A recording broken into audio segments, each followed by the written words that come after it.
Hey, everybody. Thanks for tuning in to the Hanging On to Hope podcast. I'm Brenda J. And I'm Karen Wonder. And we are HangingOnToHope.org.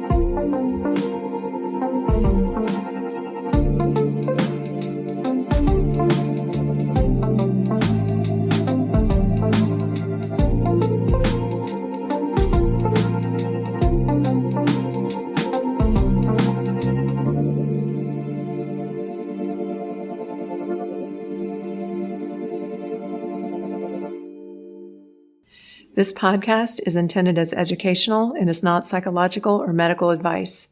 Always consult a professional when needed, and we disclaim any liability in connection with the instruction, information, or advice given. Hi, everyone. Welcome to the Hanging On to Hope podcast. This is Brenda J. Today, we'd like to welcome Nathan Apffel to the show.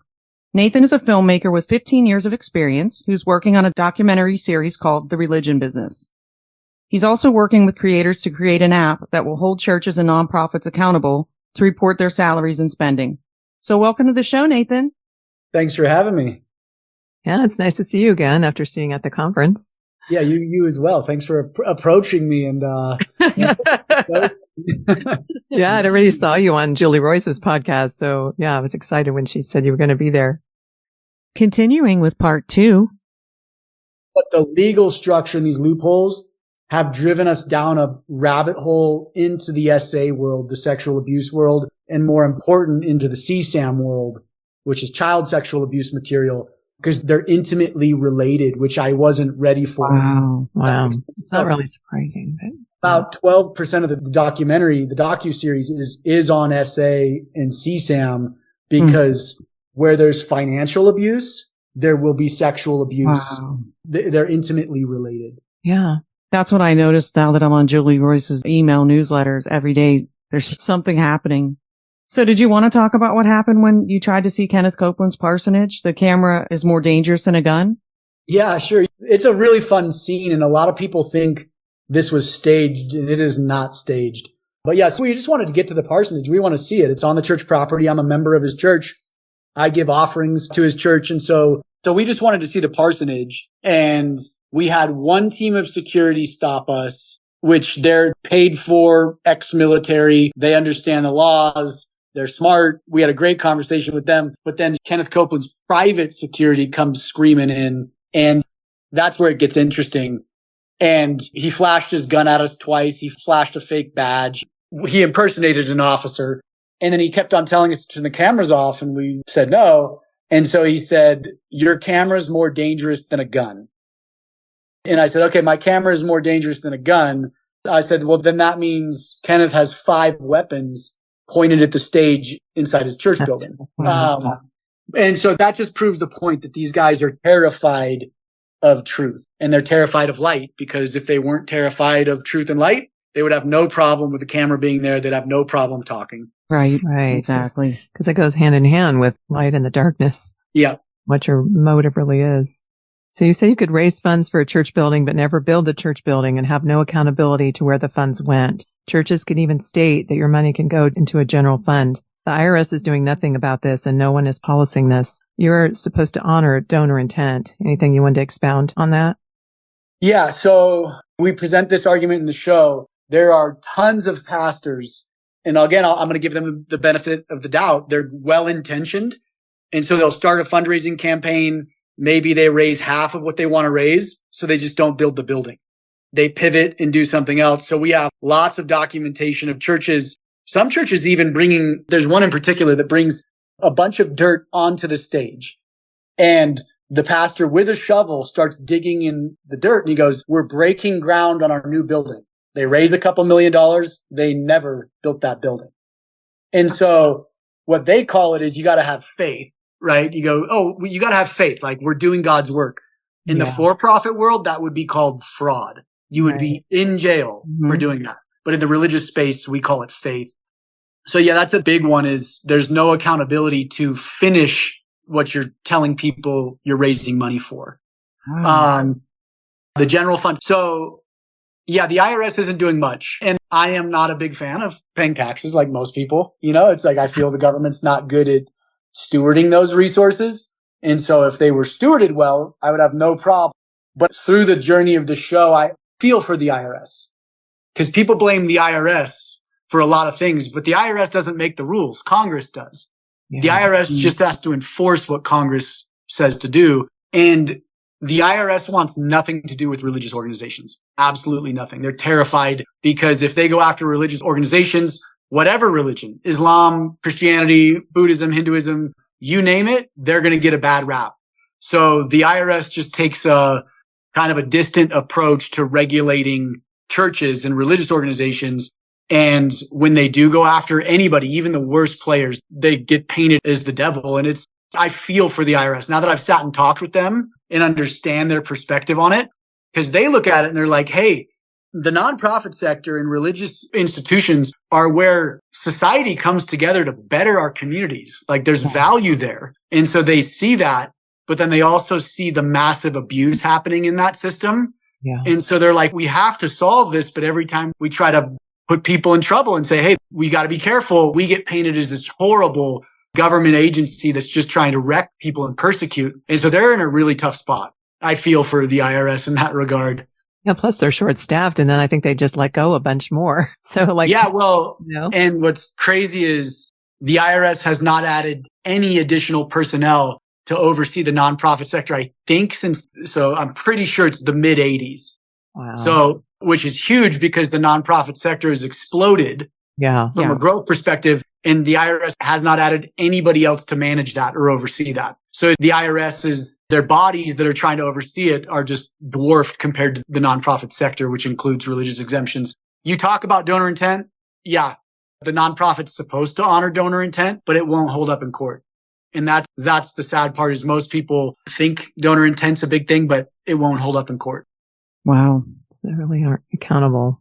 Yeah, you've got me all stirred up. So I was talking to someone yesterday and they said they went to a church and it was like about only 20 people, but the pastor decided we're going to raise money for this building and they didn't get the building. Someone outbid them. So the pastor bought a new truck.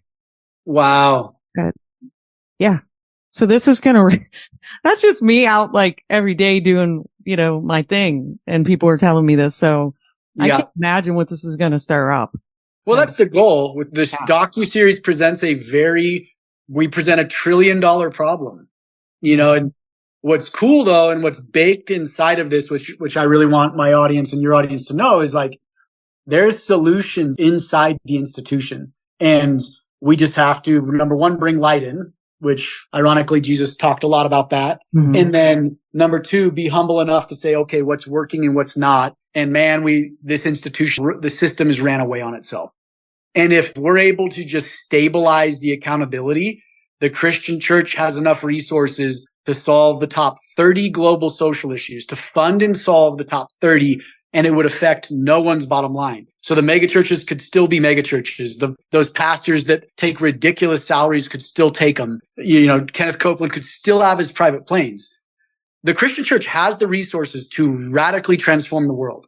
All it would take is a little accountability. But right now, instead, the leadership is saying, nope, we don't want accountability because that's persecuting us. We need more of your money to do it. And we're going to say, nope, you don't need to give any more money. Right. The money's already there. And so, it's going to shock the system for sure. Yeah. And I'm sure there's going to be opposition to like you're getting because they want to keep living the way they're living and not have the accountability. 100%. Well, and that's the thing is they've just throughout generations. And a lot of times now the nepotism is really creeping into where a pastor, learns the system, learns how to scale this church. He passes it off to his son or daughter who they've taught them the exact same things. So it's just generational knowledge on how to run these unaccountable systems. And then that's also happening in the legal side. So lawyers are passing on knowledge on how to basically cheat the nonprofit sector to their kids who become lawyers. And we present that in the show. One of Kenneth Copeland's original lawyers had a son. And guess what? His son became a lawyer and is now, what is he doing? He's managing churches and giving legal advice to churches on how to do all these, basically on how to be shady in the system. Yeah, because it's been lucrative. All in the name of Christ. Yeah. I feel like we live in a world right now that is so deceitful. And at least a lot of Christians I know live in the gray area, and that's just not biblical. Yeah. It's just not biblical. Well, we were called to pick up our cross every day. And when you read Christ's words, Christ did not mince words in regards to who we should help. And I was thinking about this today. The system is basically backwards, and institutions cost money, right? You file corporate documents. You sometimes buy a building. You have overhead. So that's not necessarily a bad thing, but the paradigm needs to be flipped. 94 cents of every dollar should be going outside the walls, and 6 cents should be the upkeep of the institution. But right now we justify it as, oh yeah, pennies trickle out the bottom, and man, we're doing the work of Jesus. And then you read his words and you go, no, we're not. The world is falling apart as we build bigger buildings, brighter stages, more comfortable programs. We've insulated ourselves, and we have become our own worst nightmare. Yeah. And so many people turn away from Christ because of that. Like they're sensitive to manipulation, and they feel that manipulation in church, and they can, that's how I started feeling like something's not right here. And that's, to me, the overall thing of what I feel sadness for too, is like, it just gives Christ a bad name because he's been being misrepresented. That's one thing we're trying to break in the show, is this idea that Christ is not the institution and the institution is not Christ. Right. They're two separate entities. Right. Yeah. So the ECFA was founded and nothing has happened at all. What are some potential solutions? So the ECFA is the Evangelical Council for Financial Accountability. That was formed in 1979. That got the government off the evangelicals' backs, because the government at the time was basically saying, hey, there's some bad players coming up, the Jim Bakkers of the world who are stealing tens of millions of dollars. We have to figure out a solution to this. The ECFA kind of created a smoke and mirrors, basically, that, hey, there's accountability in the system. There is not. They have no way to regulate churches. If a church is being bad and they're a part of the ECFA, they don't get in trouble. They'll just cancel their subscription to the ECFA, and they'll remove their little logo off their website. So there's two solutions to the abuse, and the abuse is skyrocketing. So it's exponential. And the reason why it's exponential is because you got, like, one thing we present in the show is the legal architecture that underpins the nonprofit sector and religious organizations most of it was drafted in 1913. So it's pre-technology. The government, Congress really tried to carve out this sector and create rules and regulations to protect donors and protect Americans. The laws haven't kept up with technology and modernity.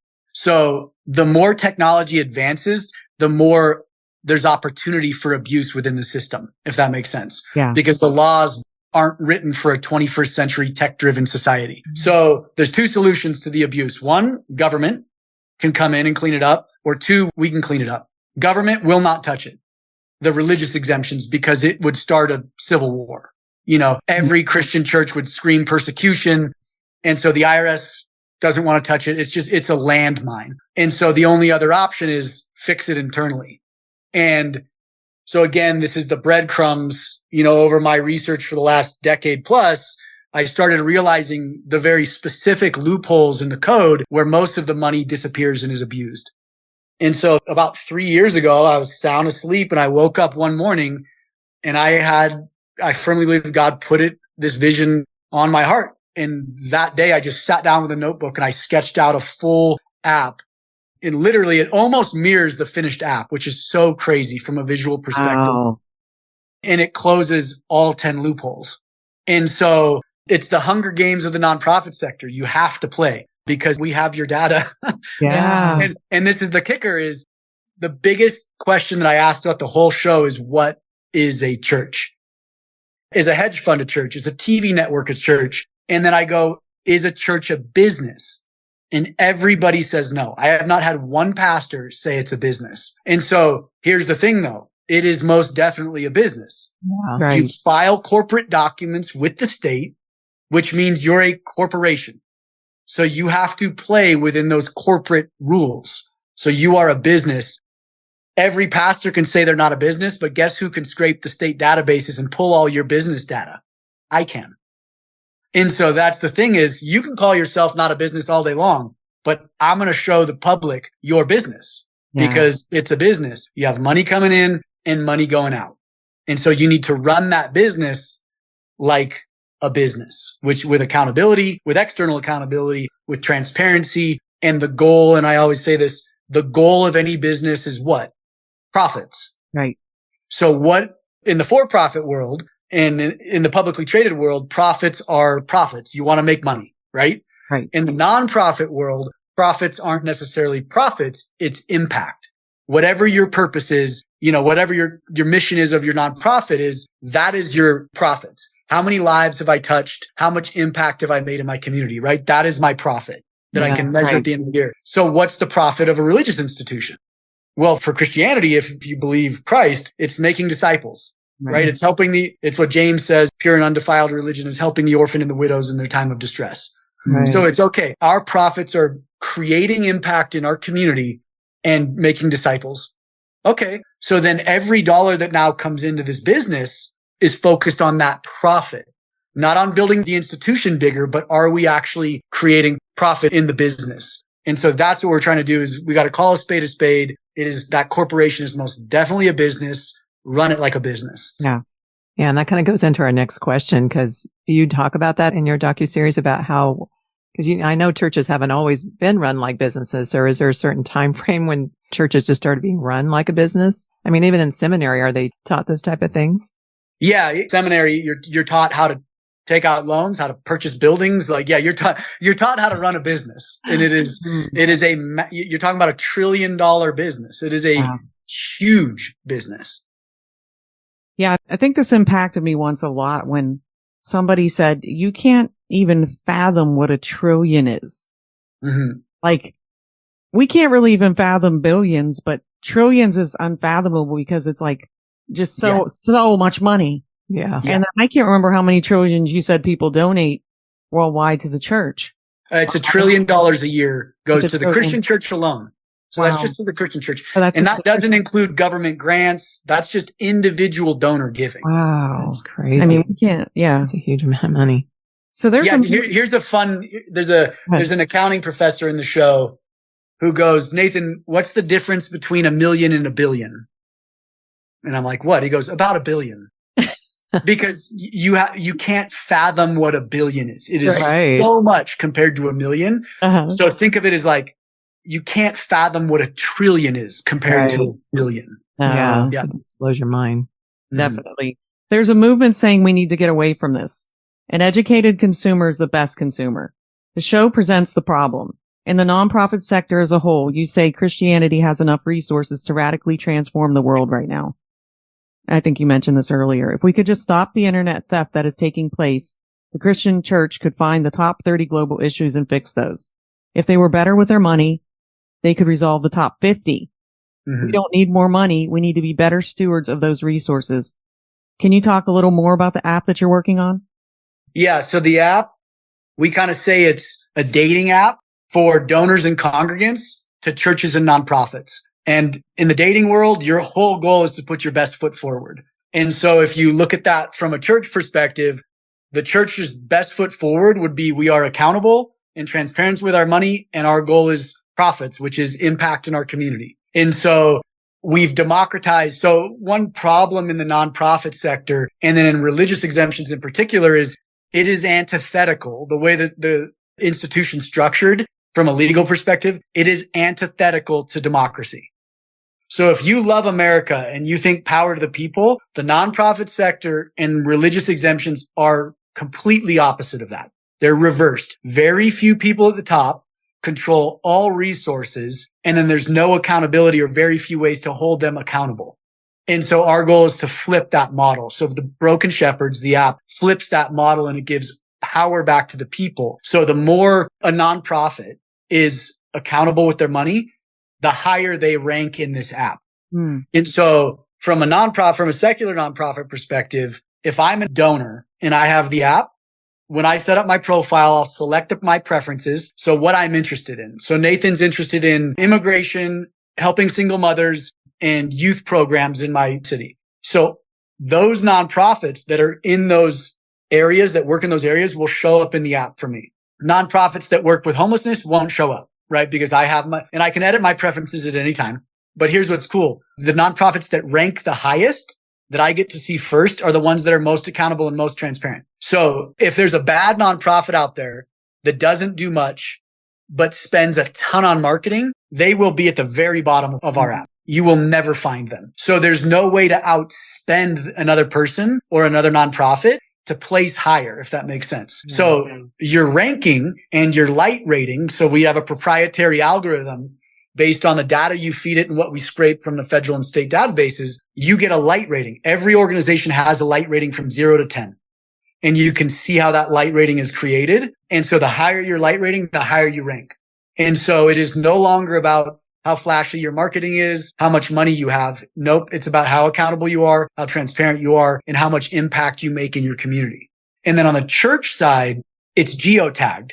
So anywhere I go around the US, depending on my mileage radius that I choose, I will see the churches and religious organizations that I've chosen in my preference. So if I'm a Christian, if I'm a non-denominational Christian and I select Christian, non-denominationalism and Baptist, I will only see non-denominational and Baptist churches in my geotagged region. And so same thing. Those churches rank top to bottom based on how accountable they are. And so doesn't matter how flashy you are, doesn't matter how big your congregation is. Nope. It's how accountable are you with your resources. And the app does not care. This is a big one. The app does not care salaries, housing allowances, because we believe the donor and the congregant will decide what is right for them, if that makes sense. Yeah. So as long as, hey, if you're making $5 million a year as the CEO or senior pastor of that church, as long as you put that in, we don't care. You get the rating for that, because guess what? Your congregants, or at least the majority of them, will probably be pretty frustrated that you're taking a $5 million salary. Yeah. Yeah. So we believe educating the consumer, which is the donor and the congregant, and they will make informed decisions once they have the data. Yeah. It's kind of like the movement that's going on in our whole country right now, just wanting that transparency and wanting accountability. And it's using technology for a good cause, you know? Yeah. 'Cause that's how it should be, you know? 100%. Technology for the last, there hasn't been much technology built with the goal to improve accountability. Yeah. Yeah. And so we're one of the first mainstream tools with the sole goal of improving accountability and transparency. Yeah. In a fun, we call it a gamified app because it's very fun. So like with a really small nonprofit like ours that's just 4 or 5 years old, how would we have a ranking if we don't really have? We do everything ourselves. We don't pay anyone or do anything. I do all the work ourselves. At some point, I mean, when you're out on the streets, boots on the ground, helping in the community and doing a podcast, you don't really need to have those type of expenses. Yeah. Well, and one thing we want to do is democratize giving too. And what I mean by that is most nonprofits, I've worked with a lot of nonprofits, the CEO spends a majority of their time fundraising. And so some nonprofits spend up to 30% of their budget just on raising more money. Yeah. And so we want to kill that cost center. Because if we can kill that cost center and time center, it means that CEO can be focused on actual impact. Right. And then that's up to 30% of that budget now can go to impact. And so a lot of nonprofits will have, you know, a handful of major donors that, like, let's say give 10,000 to $1 million a year. And then there's a handful of smaller donors. So that nonprofit and the mission of that nonprofit, their success is liable on the generosity of those few major donors. So if you lose one major donor, your whole system is potentially going to, you know, dissolve, and all that impact you've been doing disappears. And so we're not trying to find singular major donors for nonprofits. I always use the example of, instead of you finding 50 donors and 10 of them are above $10,000 a year, why don't we put 500 donors in front of you that give $10 a year? That's good. Yeah. Or $100 a year. So what that does is it stabilizes the revenue stream. So if you lose 10% of your donor base, it's not that big of a deal. And hey, you could pick it up with a new wave of donors anyways. And so from a secular nonprofit perspective, you claim your profile because you're already in our database. If you file a 990 or a postcard 990, you're already in the database. So you search your name, you find it, you claim it, which is, there's a simple verification process to know that you are the actual nonprofit. And then we call it a wizard. You upload your 990. It asks you to upload your 990 or your postcard 990 or your 990T. It scrubs it.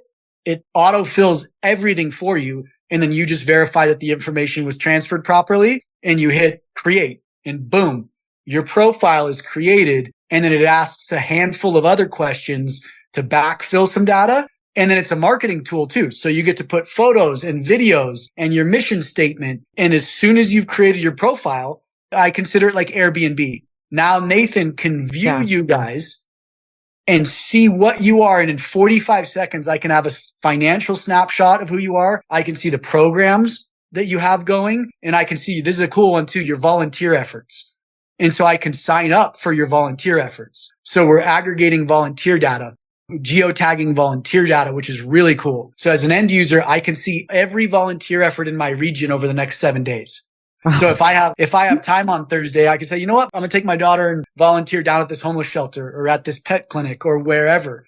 We call it the town square of the nonprofit sector. And then the cooler part is I can donate to you right through the app. And so no longer do I have to go on your website or send you a check. I can donate right through the app. And then the coolest part is if I donate to 50 organizations, if I donate $5 a month to 50 organizations, at the end of the year, there's a single button I press and it generates my tax receipts from my Oh, that's great. Yeah, that is. Wow. Yeah. That's great. So it's pretty cool. So it takes the burden of that off the nonprofit too. And so we're basically just trying to close gaps or issues that encumber people from giving, that encumber the nonprofit from creating impact, and then stop the bad players in the system in their track. That's our goal. That's great. And is that an app that they have to pay for or? No, it's a free app. It's free for everybody. Yeah. That's great. And it's not out yet, right? You said it's going to be in beta testing. We are. I'm super excited. We submitted build 41, which goes to show how many reiterations of this app we've done over the years. We submitted it to the Apple Store and the Google Play Store. And it is an extremely robust app. So all of our social media following can download it and play with it, and nonprofits can download it and claim their profiles. And it's going to be awesome. It's beta, so we've tested it. We've tried to break it. We've got about 40 organizations in it right now. So it works. Wow. That's great. Yeah. Get all the bugs out. And this is just for in the US, right? The app? It's just it'll be US. Well, any donor or congregant globally can download it, but nonprofits right now, it'll just be US based nonprofits. And then we'll start moving to other territories as well, but US first. And churches too, right? And churches, correct. Yeah. And I know you told us at the Restore conference about this, but can you tell us a little more about Sister Rosemary from Uganda? Yeah, she's one of my favorite humans in the world. She is. To be continued. Stay tuned for next week. You don't want to miss it. Thanks for tuning in to Hanging On to Hope. Check out our website, hangingontohope.org. There are resources on there, and if you would like to donate or volunteer, you can do that through our website. We are a brand new nonprofit, so we appreciate any and all support. And we thank you for listening. And until next time, keep hanging on to hope.